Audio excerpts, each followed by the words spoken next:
约瑟夫·迪安杰洛被抓的时候已经74岁了，任谁也不会想到这个外貌慈祥的老人会是犯下震惊全美连环杀人案件的金州杀手。被捕时的他正在享受跟儿女相处的天伦之乐，而那些死在他屠刀下的人却永远没有这种机会跟儿女共享天伦了。约瑟夫于2018年被捕，此时距离他犯下第一起案件已经过去了40个年头。2020年时，他被提起诉讼，检方以13起谋杀罪、51起强奸罪和120起盗窃罪起诉了他。犯下这么多起案件的约瑟夫，为什么能逃脱法律制裁长达40年之久呢？他身上究竟发生了什么样的故事呢？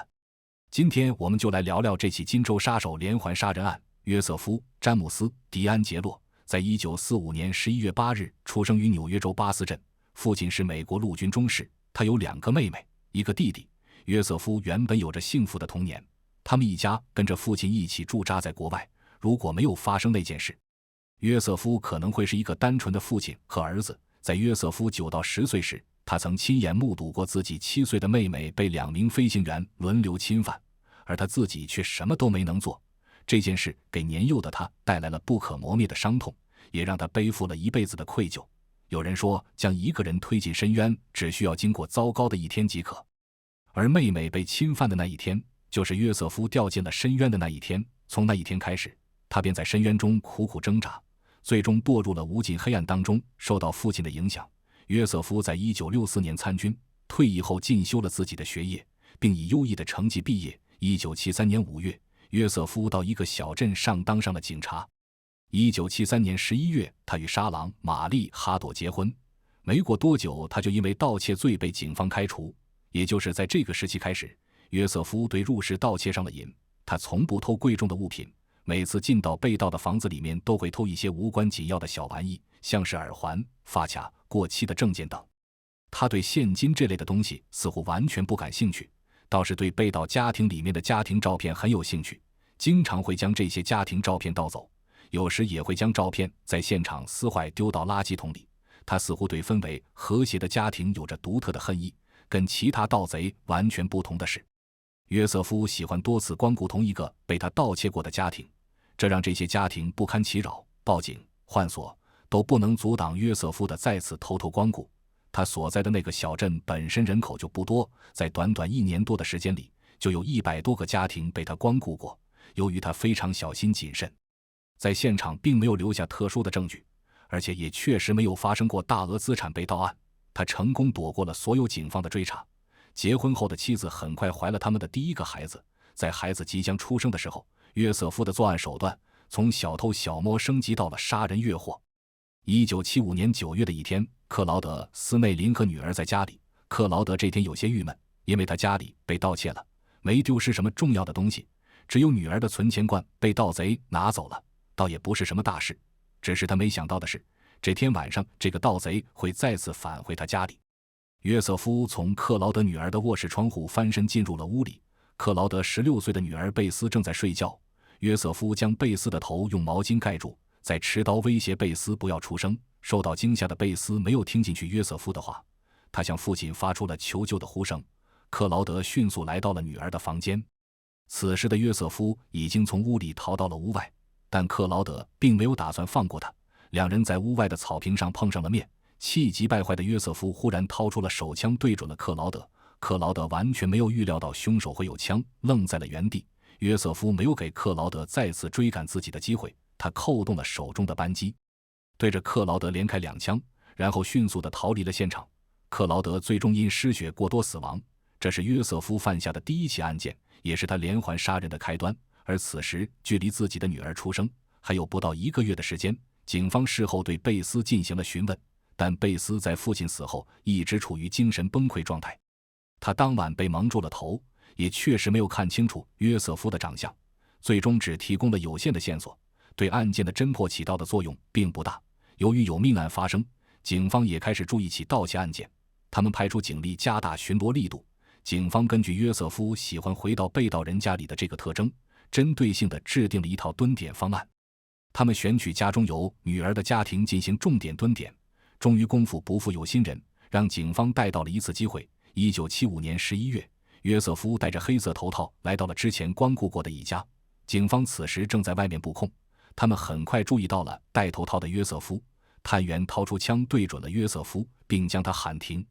命令约瑟夫摘下自己的面罩。此时的约瑟夫也慌了神，他满满的取下自己的面罩。这当中趁着警员不注意的时候，他抬手给了警员一枪，警员应声倒地，枪声惊动了附近另外2名警员，他们迅速赶到了现场。他们看到了躺在地上的警员，而约瑟夫早已逃之夭夭。头部中弹并没有要了这个警员的性命，但是戳瞎了他的一只眼睛，最终落下了终生残疾。警员凭借自己的记忆，让画像专家画出了一幅嫌疑人的素描画，不过这张画最终也没有提供太大的帮助。这次约瑟夫没有再大胆地继续在当地犯案，他将自己的猎场转移到了附近的村镇。只是这一次，他再次改变了自己的作案手法，他开始入室侵犯妇女。和其他的案犯喜欢针对独居女性不同，约瑟夫更喜欢将已婚夫妇当作自己的目标，偶尔会选择家中有少女的家庭进行作案。他事先会提前踩好点，然后悄悄潜入到被害人家中，用手枪将在家中的人挟持，然后让对方互相绑上。他会在家中男主人的身上放上一摞碗碟，并威胁说如果有碗碟跌落摔碎，就会杀了他们所有人，然后把家中的女主人或者孩子带到另一个房间进行侵犯，并威胁说不许喊叫，否则会杀死所有人。他就用这样杀人诛心的方式在丈夫跟前侵犯他的妻子。大部分时候约瑟夫都会放过被害人，偶尔有不听话的丈夫或者妻子，他也真会痛下杀手。部分被害者表示，约瑟夫在侵犯的过程中会突然发狂，对他们进行殴打，边打还边喊我恨你，帮你。这个名字也没有给警方提供任何帮助，他们对约瑟夫的调查始终没有进展。约瑟夫就这样连续犯下了数十起侵犯杀人案件，他的作案手段也越来越残忍，屡次的逃脱也让约瑟夫越来越猖狂。他在完事后喜欢在被害人家里逗留数小时，甚至在几周之后还会打电话给对方家里，对被害人进行语言上的挑衅。他前后在该地区犯下了上百起侵犯案，总共杀害了14人，而警方却一直没有得到充足的线索将他绳之以法。但警方一直没有放弃对约瑟夫的追踪调查。就当大家以为金州杀手已经去世或者被关押时，警方发布了5万美元的悬赏来征集有关线索。最终在一个用 DNA 来进行寻组追踪的组织给警方提供了重要线索。他们在自己的 DNA 数据库当中找到了一份样本，这份样本鉴定结果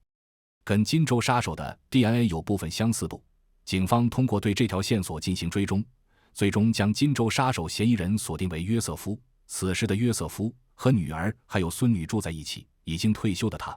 每日生活的悠闲自得。警方派人24小时跟踪约瑟夫，以观察他的行动轨迹，顺带也收集一些约瑟夫的生物样本来进行 DNA 检测。